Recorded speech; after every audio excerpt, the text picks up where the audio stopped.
இன்றைக்கு கிட்டத்தட்ட 800 பராமரிப்பு பணியாளர்கள் இருக்க வேண்டிய இடத்தில் 250க்கும் குறைவான பராமரிப்பு பணியாளர்கள் தான் உள்ளனர்.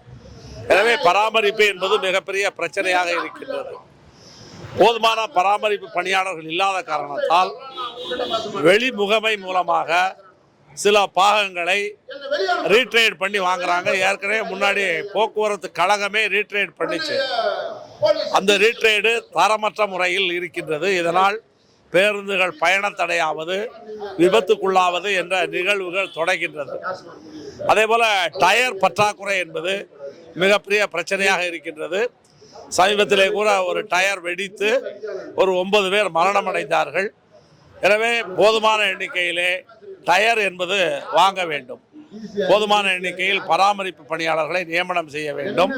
இப்படி அடிப்படையான இந்த பிரச்சனைகளை நிர்வாகம் தீர்ப்பதற்கு பதிலாக தொழிலாளர்களை குற்றம் சுமத்தி, தொழிலாளர்களை காரணமாக்கி, தொழிலாளர்கள் மீது நடவடிக்கை எடுக்கக்கூடிய நிலைமை என்பது இருக்கின்றது.